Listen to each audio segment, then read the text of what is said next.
thank you very much for all the others who have joined. So what I intend to do tonight, to sort of celebrate this vaccine week, is to talk in general about vaccines and then focus more on the SARS-CoV-2 paradigm and the challenges we are facing as a result of the mutations of the virus.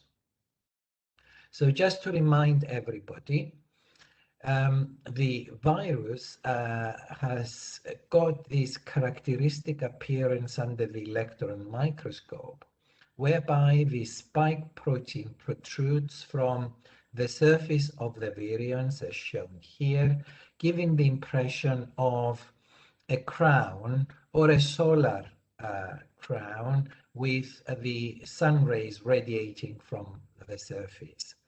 The virus has got 4 structural proteins which are found on the outer envelope, as it says there, and S is the one responsible for the attachment of the virus to host cells. In addition, there is an internal structural protein, the nucleocapsid, which is wrapped around the single-stranded RNA genome of the virus, which has got positive polarity, and by that we mean that it behaves like messenger RNA. In addition, the virus produces the RNA-dependent RNA polymerase, which is responsible for its replication, a protease, which is responsible for the cleavage of its 2 polyproteins, and in addition, 16 other non-structural proteins which are involved in transcription and replication of its nucleic acid. We now know that the receptor for the virus on the host cell is the angiotensin-converting enzyme 2 receptor. So as I mentioned just before, the nucleic acid of the virus is single-stranded, as shown at the top here. It's 30,000 nucleotides long, and it contains a number of open reading frames, which are otherwise known as genes as far as eukaryotic cells are concerned. And 2 of these open reading frames, 1A and 1B, are translated directly from the genomic RNA to produce these 2 polyproteins, PP1A and PP1AB, which, as you can see, they share quite a few proteins at the amino terminal end of the polyprotein. And then the longer one provides, in addition, the RNA-dependent RNA polymerase, the helicase, and 3 additional non-structural proteins. And this longer polyprotein is produced because of the slippage of the ribosomes when they are moving along off 1A, and suddenly they find themselves in 1B, and therefore synthesizing the longer polyprotein. The rest of the structural proteins and some of the non-structural ones are produced from a number of messenger RNAs, which are produced later on in the life cycle of the virus from a mirror copy of the genomic RNA which the virus synthesizes. Therefore, this mirror image is used then as the template to synthesize these additional messenger RNAs. So if I were to describe the life cycle of the virus to you, the virus attaches, as I've already said, to the ACE2 receptor on the surface of mucosal cells of the respiratory tract. They are internalized through vesicles, whereby the external envelope of the virus is dissolved and the nucleic acid is released in the cytoplasm.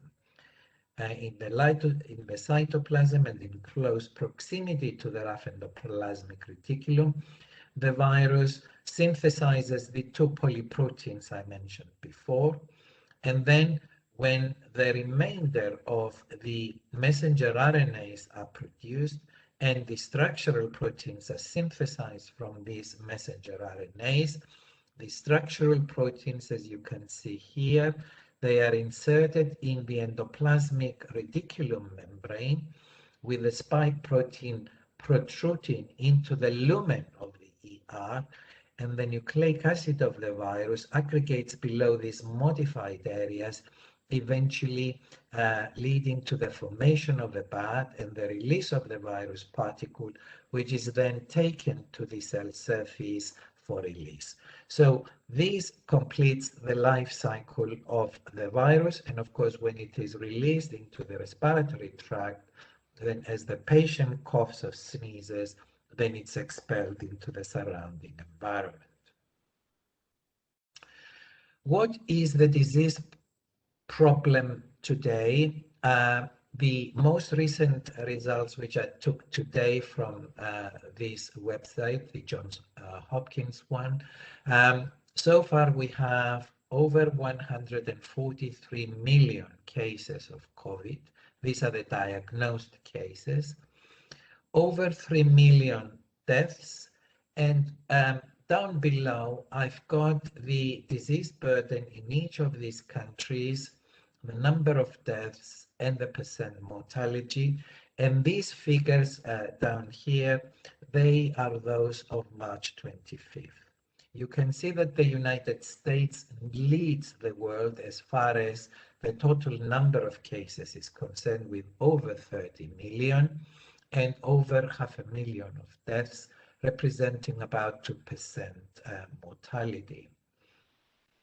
The highest mortality is in Mexico, and of course this may reflect the unpreparedness of the country to deal with the massive influx of patients that need to be intubated. And similar situations are met in Brazil, Peru, and Argentina.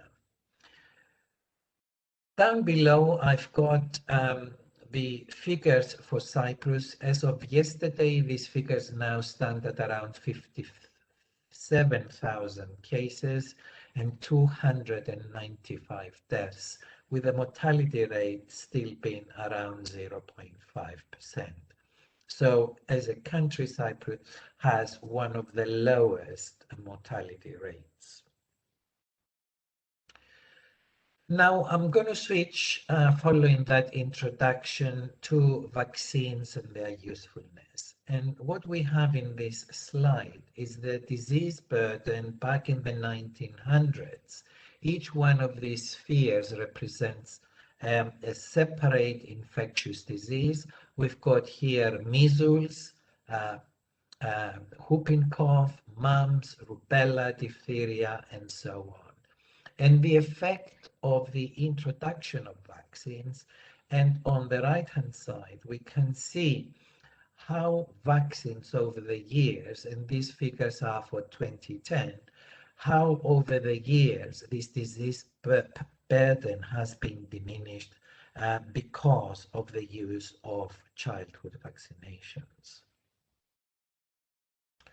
How do we acquire immunity? Of course, the most natural way is the natural exposure to a pathogen, which leads to our immune system being activated and the formation of antibodies against that pathogen, so that if you re-encounter it, then you are in a position to fight it.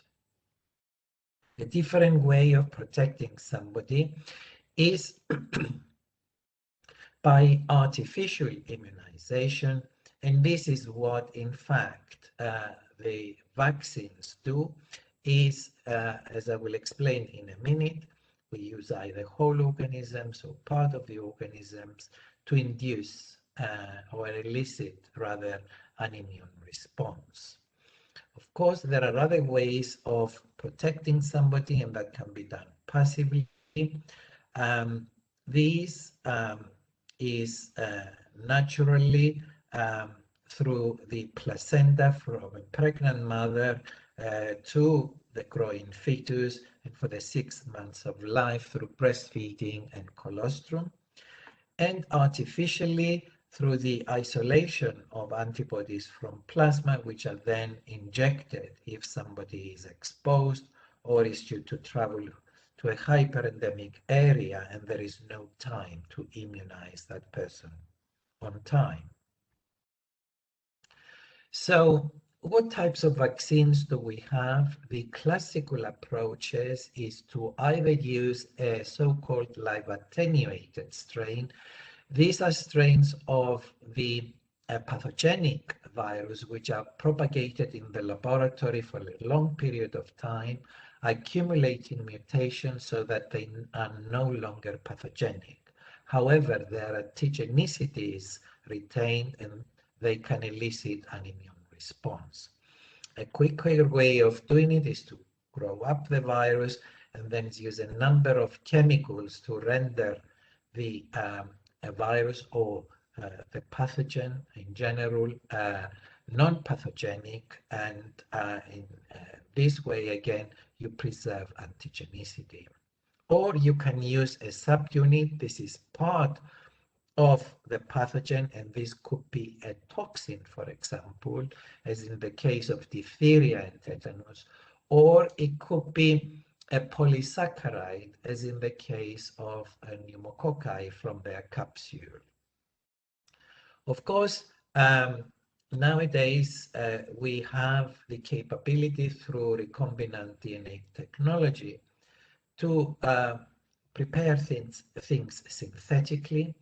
And such an example is a vaccine against hepatitis B, which is produced recombinantly in yeast. And of course, classic examples of the synthetic vaccines are the SARS-CoV-2 vaccines, which are circulating at the moment. So I mentioned the different approaches that are used in the classical approach. And I will spend a couple of minutes telling you about the approaches for SARS-CoV-2. And of course, the Pfizer and Moderna vaccines utilize a messenger RNA which encodes for the spike protein. And this messenger RNA is carried by liposomes. These are lipid particles which protect the messenger RNA until it is delivered by injection. Because mRNA is fragile, these vaccines need to be kept at very low temperatures. On the other hand, the AstraZeneca, Johnson & Johnson, and Sputnik vaccines use a different technology whereby we use as carrier the shell of a different virus. These are adenoviruses, which do not carry their own genetic material, so they're incapable of replicating, but instead carry the genetic material in the form of DNA of the coronavirus, and once again you produce the spike protein.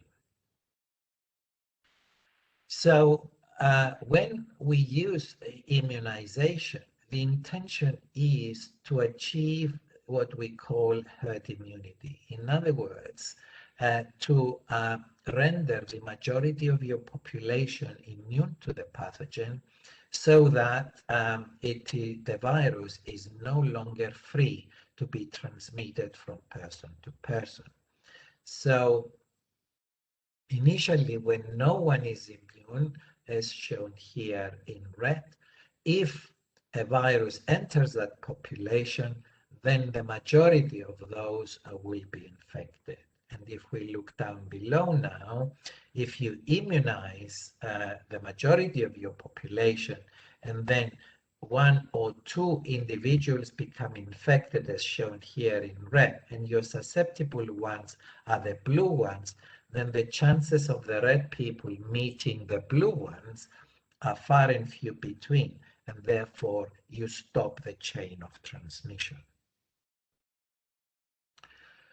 The route to the licensing of a vaccine is long and arduous. I must say that we've broken all records as far as the SARS-CoV-2 vaccines are concerned, because we went from the design of vaccines and their pharmacological assessment initially to the non-clinical research where toxicity was tested in experimental animals, and then in humans, first of all, to prove that they were non-toxic, to determine the dosage, and then in the efficacy the phase 3 trials, to measure the efficacy, in other words, the degree of protection against the virus. And once all this is done, then the application goes to the regulatory authorities.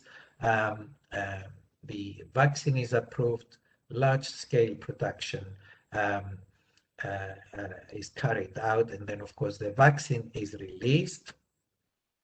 And vaccinations start, but things don't stop there. Research continues, as I will tell you in a minute, as well as pharmacosurveillance to see and monitor any non-desired side effects. So as you can see here, there are over 220 vaccines in development at the moment. The majority of them are in preclinical trials, but some of them have progressed up to phase 3 trials. 21 are at that phase. And of course, we have 4, which I mentioned, 3 of which I mentioned before. Johnson & Johnson is the other one that was recently licensed. So we've got 4 at the moment licensed vaccines by FDA and EMA of the European Union. So I've told you what these vaccines consist of. Most of these vaccines require 2 doses. The one which is the exception is the Janssen or Johnson & Johnson. This is a single dose vaccine, and as I mentioned before, the mRNA ones are the ones that require very low temperatures, particularly the Pfizer one at -70 for their preservation. The other 3 can be kept in a regular fridge, which makes their use more amenable, particularly in poorer countries which cannot or they don't have the cold chain that is required for their protection. So what are we hoping to achieve with the 2-dose vaccines? As you can see here, when you give the first dose, you prime the immune response, which eventually produces an antibody. And then if after a period, which is 3 weeks for Pfizer, 4 weeks for Moderna, 12 weeks for AstraZeneca, when you give the second dose, then you get a boost in immunity and much higher titers of antibodies are formed. So what are the commonest side effects following the administration of the existing, or rather the licensed coronavirus vaccines? Usually there may be pain at the site of injection with a slight swelling and redness, and that's a good sign because that indicates inflammation and therefore that things are working. For about 2 to 3 days, people have stated that they've experienced chills, tiredness, and headaches. There's some demographic data that's come out from the United States following the use of the Pfizer-BioTech vaccine from the clinical trials.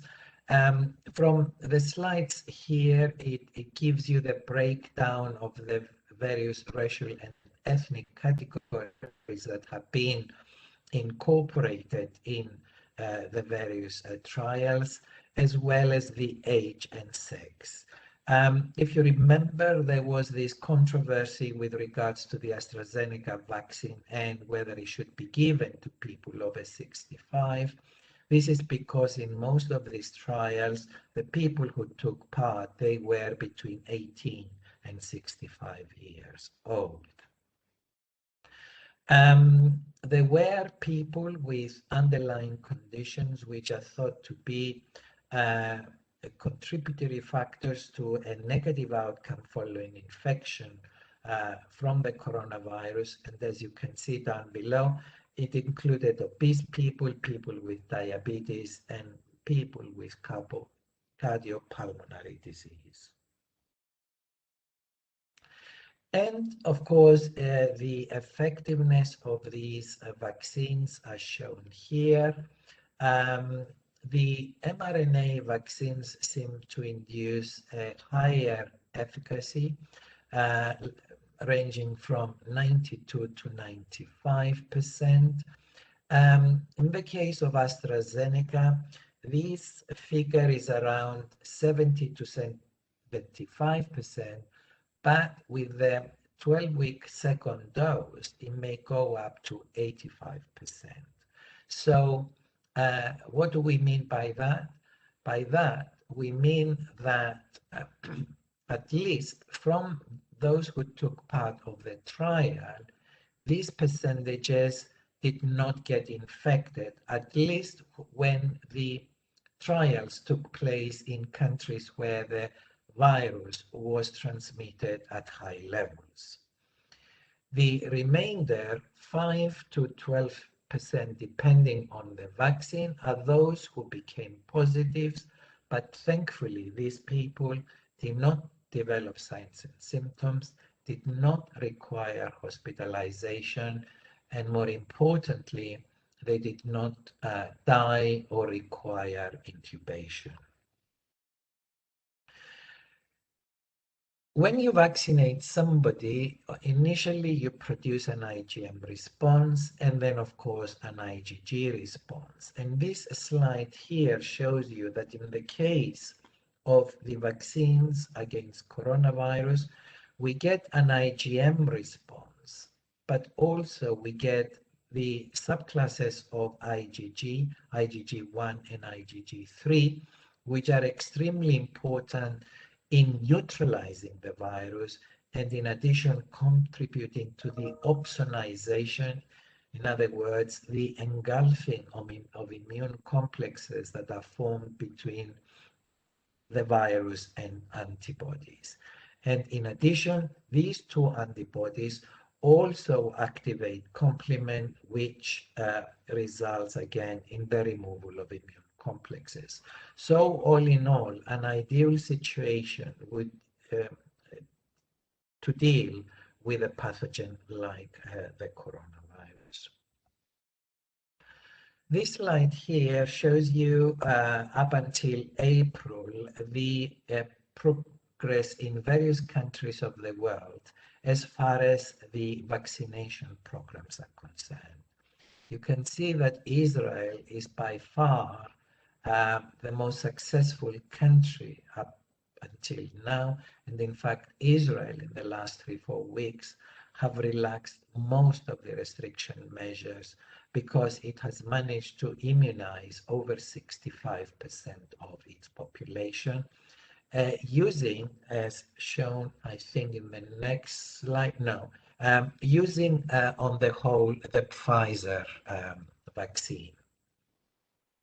This slide is from Scotland, where again nearly 6 million Scottish people have been vaccinated, and you can see Scotland, they've used both the Pfizer in blue and in orange red or brick red, the AstraZeneca when it became more available. In fact, the AstraZeneca vaccine was used in preference.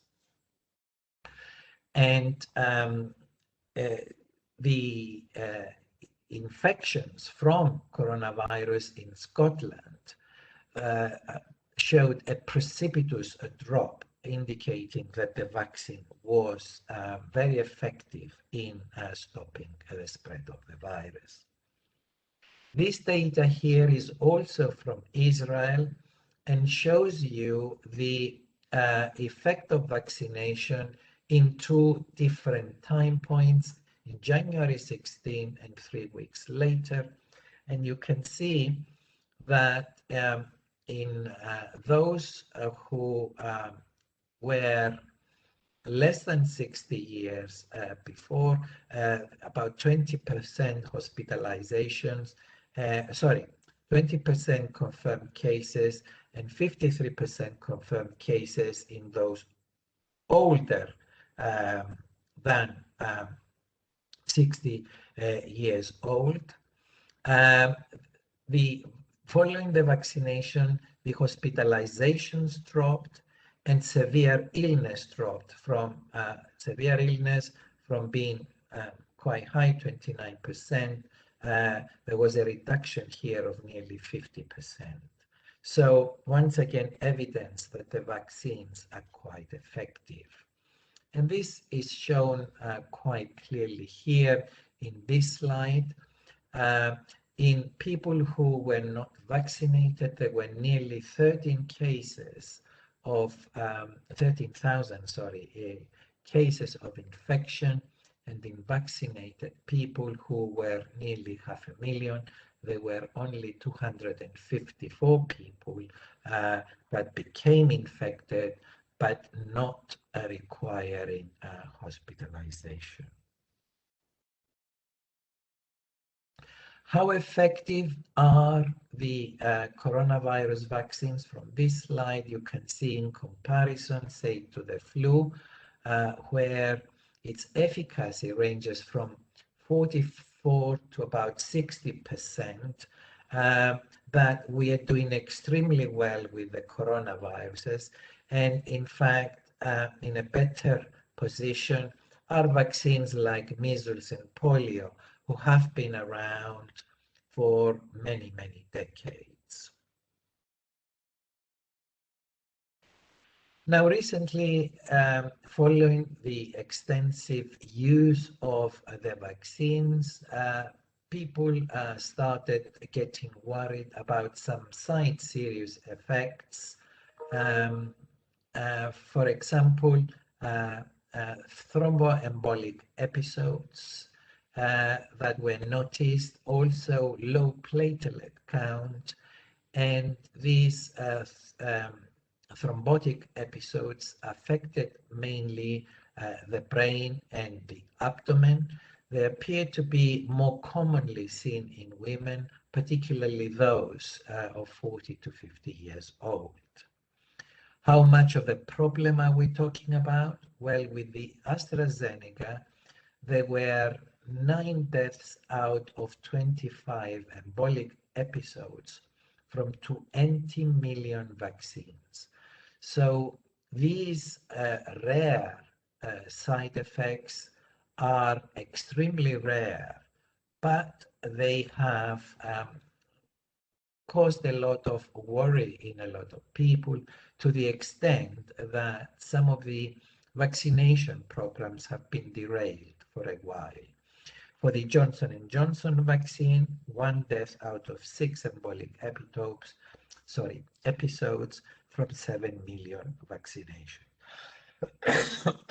Excuse me. Before I finish, I just want to tell you a few things about the mutated viruses. This slide here shows a phylogenetic tree which demonstrates how the virus changed over time as it moved from continent to continent. Down below in mauve color, we've got the original virus which arose in the Far East, and the accumulation of mutations excuse me, the accumulation of mutations on the same branch, which shows that these isolates are very closely related genetically. And I'd like to point 2 things here. The red dots down below indicate the transmission of the virus from China direct to America, and then right at the top, the introduction of the virus after it's been through various continents, and this introduction was from Europe to America. So the virus has been changing, and some of these changes are affecting the spike protein, which, as you remember, is the protein that the virus uses to enter the cells. And of course, because the vaccines are based on this protein, the worry is that these mutations will render these vaccines useless. About the middle of last year, a variant arose that had this mutation from aspartic acid to glycine at position 614. And you can see here how the aspartic acid gave way to the glycine variant, which became dominant by May of last year. Not only that, but on top of that, that variant accumulated additional mutations as shown here, and we have the United Kingdom variant at the top, the South African one in the middle, and the Brazil one down the bottom. And you can see the number of additional mutations these variants acquired in the process, for example, 18 for the United Kingdom, and so on. And in fact, the mutations that affect the spike protein. As you can see, the majority of these mutations affect other proteins, but those of greatest interest are these one for the British variant, 3 for the South African, and 2 for the Brazilian, and one of these is very common to all 3 of them. And of course, this week, another variant in India was reported, which appears to be even more difficult. It has got 2 additional mutations. So this slide here basically summarizes what I've told you in the previous slide, but in addition, it states some of the other regions that are affected from these variants. And as you can see, some of these mutations are in the non-structural proteins. This slide here shows you how the South African variant arose and it took over.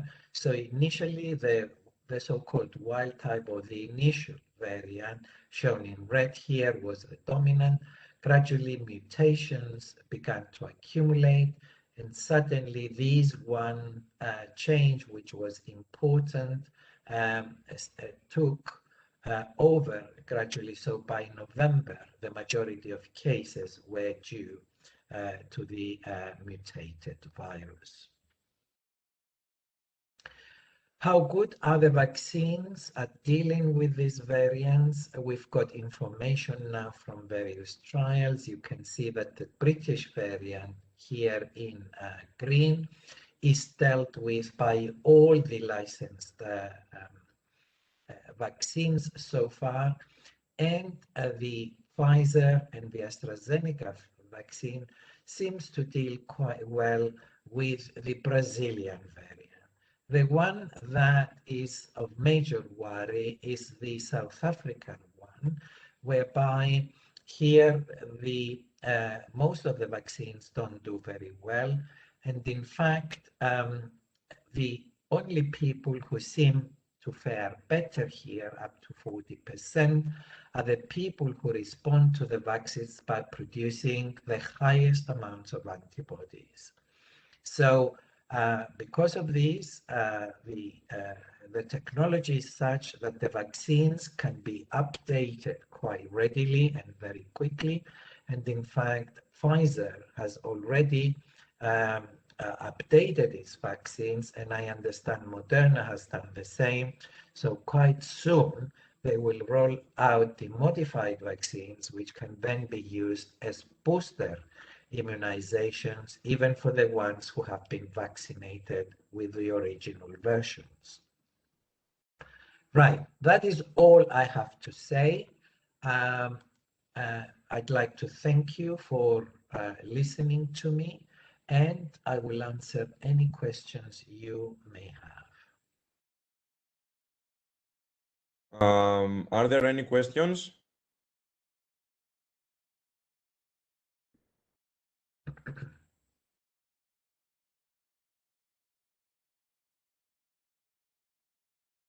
Pauline has raised her hand, so you can unmute her if you like.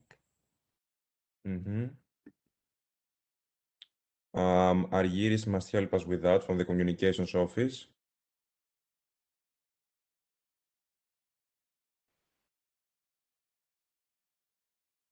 I don't see something.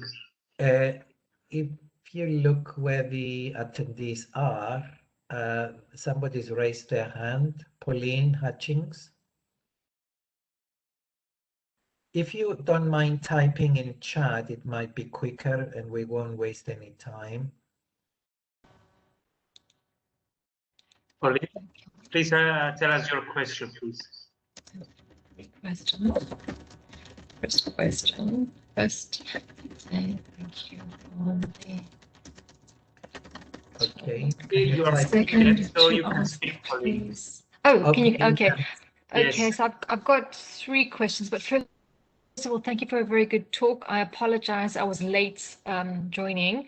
I missed the part about explaining about the mRNA vaccine because there's some confusion about a microchip because it's an mRNA, and I just thought if you could just clarify that again. Let me answer that question straight away. What you hear and see on the internet is all a load of nonsense.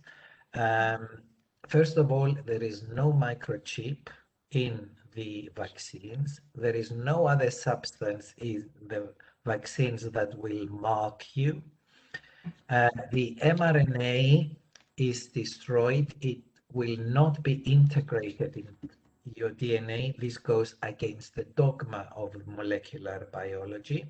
And in fact, when your immune response is developed, your myocytes, which will take up the virus and express the protein, they will be recognized by the immune cells and destroyed. And therefore, there will be nothing left there to cause any problem. Okay, thank you very much. The other quick question I wanted to ask, because when I was interested in this particular talk, would it have been okay if I invited some of the doctors from Limassol General Hospital to be part of this talk, like forwarded the email to them? Would that have been okay? Yeah, of course it would have been okay. But anyway, I think the talk will be on Canvas or Moodle. Okay, so I can but always it would forward not be accessible to them, yes. Okay, because I just thought maybe I could send them the link, but I would need your permission to do that. You have my permission to use it, provided they don't use the slides to upload them on a website, because some of them are covered by copyright, and we'll get into trouble then. Okay, so that's a very important one. Okay, so the other questions I actually have, because you were talking about the South African variant. Yes. And you mentioned that Pfizer's busy doing a modified version. Yes. Yes. And the question I have, so obviously this modified version would then be used to immunize South Africans? Yes. Well, the modified version may contain all the variants, including the original one, a bit like what the flu vaccine does. Okay, that's really good. So the ones who have been immunized, it doesn't matter if they have a vaccine which also contains the original variant. Simply, they will get a boost in their immunity for that one too. Okay, that's really good. And the other question I have is obviously we have our weekly PCR or monthly PCR test before clinical placement. Now, Yes. the PCR doesn't actually test for the particular variant, does it? No, it doesn't, but the PCR targets 2-3 regions of the genome. It will not say if a mutation affects the site where the primer binds for the amplification and it misses the S protein, the other two targets will amplify. So all this has been taken into account now. Okay, because I was just wondering, what is the prevalent variant in Cyprus? In Cyprus, the English variant is now 100% of the cases. Okay, We all don't have right. the other two yet, and we don't want them. Of course. Okay, that's like really, really important. That was very important. I was Yeah. very interested in your stats for South Africa, where you say the English variant entered in and then mutated. And I'm going to ask a very stupid question. No, it wasn't the English variant. It was the variant that had that single chain which became dominant worldwide. And then on top of that, then we began to see these additional mutations. I was just, the question I have is probably a stupid question because in South Africa, there's a lot of patients who are taking antiviral medication. Mm-hmm. Okay, so the question I have is, if someone is on antiviral medication and they're exposed to the COVID vaccine, would that result in a mutation? Because you get The problem here is if you have a mutation as a result of an antiviral drug, then usually that will affect the non-structural proteins. Usually the Okay. drugs we use for HIV, for Hep C, they Mhm. target the polymerase, the protease, or the synthesis of the nucleic acid. Okay. Okay? So those will not affect the spike protein. Okay? Okay, So all even right. if they have resistance against the drugs, they will still be susceptible to the vaccine. Okay, great.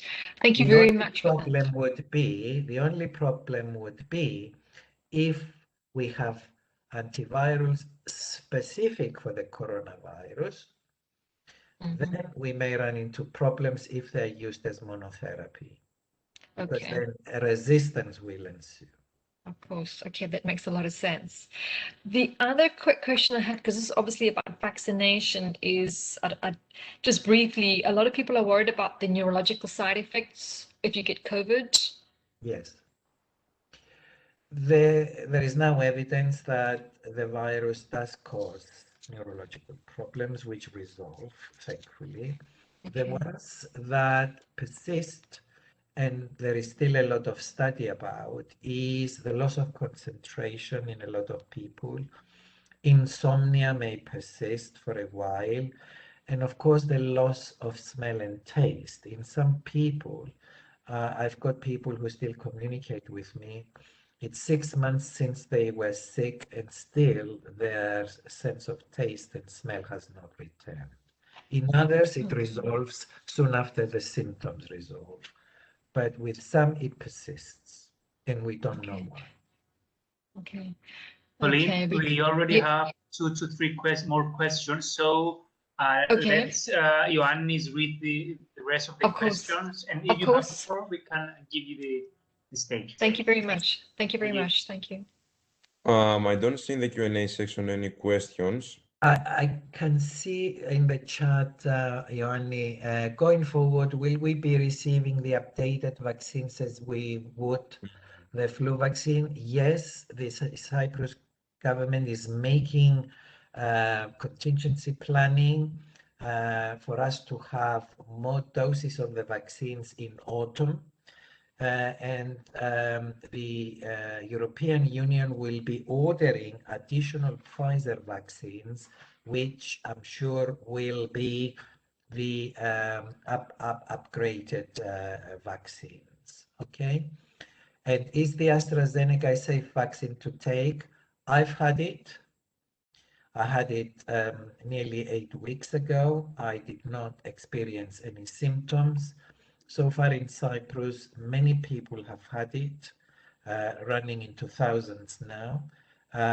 We've not had any serious side effects like the ones I mentioned with the thromboembolic episodes, and we hope we won't, to be honest. So yes, I think all the vaccines are safe, and it's the only way to stop transmission of the virus. We've got nothing else at the moment. Any other questions? Professor, Yes. Professor, I also have a question. The question is, how soon do you believe that we will start, let's say, combining the vaccines and let's say have a first dose of a Pfizer vaccine and then one of the AstraZeneca one? Yes.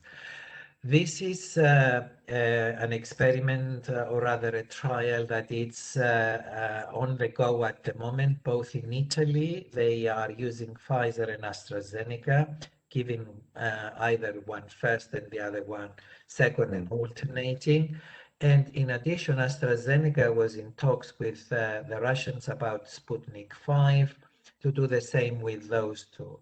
I think quite soon we will have results, and I think the combination of the combination of two vaccines may not be that far away. Yeah. Do you believe that it will be better and let's say raise the number of the people that will not, let's say, not only get COVID and be, let's say, asymptomatic, but also the people that will not even get it?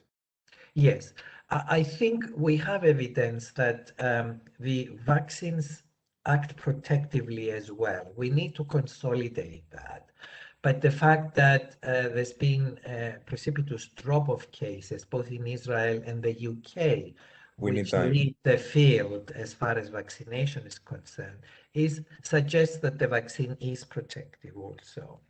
Don't forget that different individuals respond different to immunogens. Some of them may have a low response rate, some of them may have a very high response rate. We know, for example, that elderly people may not respond so well, but at least we have evidence here in Cyprus from Old People's Home that they were targeted first for vaccination, and those people are no longer the main patients that are seen in the intensive care units. In fact, there's hardly any cases in Old People's Homes at the moment. There is an outbreak in one of them, which has been investigated at the moment, but out of 12 cases and one person who works there, everybody is asymptomatic, when you would expect people with underlying conditions to be sick really bad. So there is evidence that we're doing the right thing. And the things we don't know is the longevity of the antibody. At least we know now that they last for 8 to 10 months.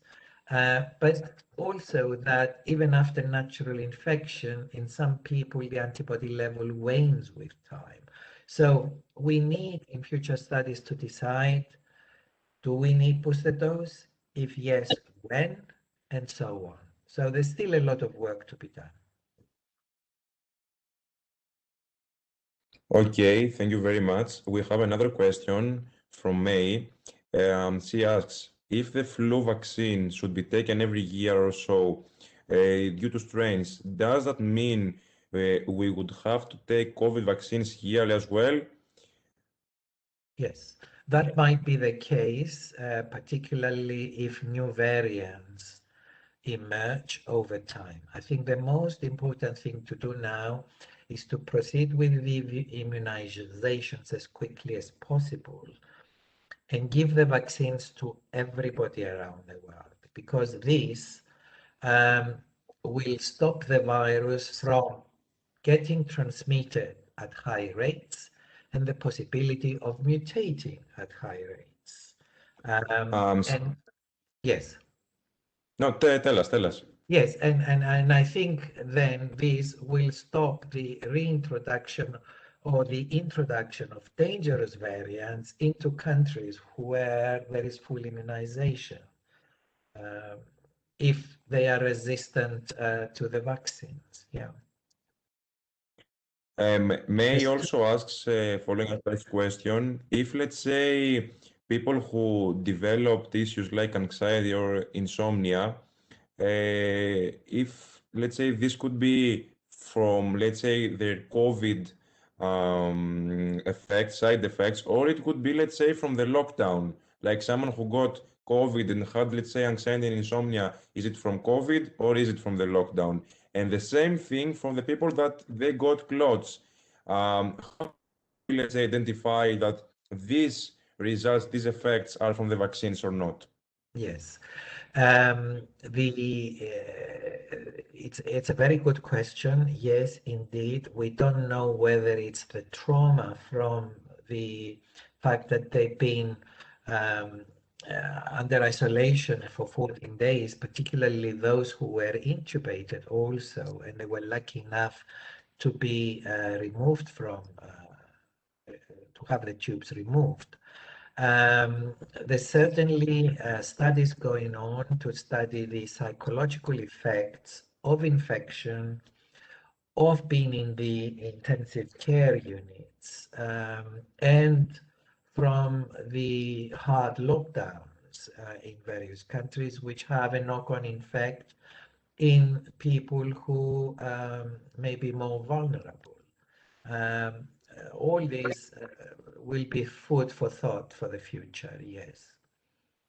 Professor, we have another two questions, and Yes. I know that we must dismiss you after them because of some other issues. The first question is that what advice would you give in terms of physical exercise for those who were tested positive for COVID-19, for SARS-CoV-2? Should they avoid intensive workout for 6 weeks or not? After they recover, you mean? Because of course, during Yes. if they're sick and in isolation, they will not be able to do that, particularly if they are short of breathing, short of breath. If they've got dyspnea is a better word. The exercise should be gradual. They shouldn't sort of dive in with both feet. They should take it easy and increase gradually their exercise level. And of course, if they can't take it, they need to stop and give more time. Mm-hmm. Could we please unmute Argyre Liren Beaton, because she also wants to ask something Yes. with your microphone. Read, your stage is yours. Tell us your Yes. question. Can you hear me? Yes. We can hear you. Okay, so I wanted to ask, once you've been exposed to COVID, like you got a natural immunity, Yes. it is recommended that you get the vaccine minimum 6 months after your exposure. What do you believe? Do you believe that we should wait longer, that perhaps taking the vaccine, although you already have an immunity, won't do much? What do you believe about that? Yes. You're absolutely right. It's not a recommendation, but a suggestion that perhaps people who have been naturally infected, they could be vaccinated at 6 months. Sorry, at 3 months initially. And later it became 6 months when some of the serological studies have shown that the antibodies persist for longer than 6 months. Here in Cyprus, although we are going to follow that recommendation or suggestion rather, we're still advising people that belong to the older generations that if their age is called for vaccination, they should take the chance and be vaccinated then instead of lose their turn because it might be some time before their turn comes back again. Okay, so if they call your age, then if you get immunized, it's not going to be bad. On the contrary, it will be good because it will boost your immunity. Okay, thank you very much. Hosna asks if at the moment we can do a combination of vaccines, second dose of Pfizer and one of AstraZeneca. I think that we've answered that, and we said that that is currently under investigation in trials in Italy and elsewhere. So, Professor, I would like to thank you for today, for the clear presentation and for giving us the honor to open the new series that the MSSS started from this week. It was a very good presentation, and really thank you for honoring us for our first event. I want to thank Argyros from the Communications Office for being here also, and to thank also everyone that joined our event. And I hope that we solved some of your questions about the vaccines and immunization in general. And I want to wish you happy WHO Immunization Week that starts from the 24th of April. So thank you very much, everyone, and see you soon.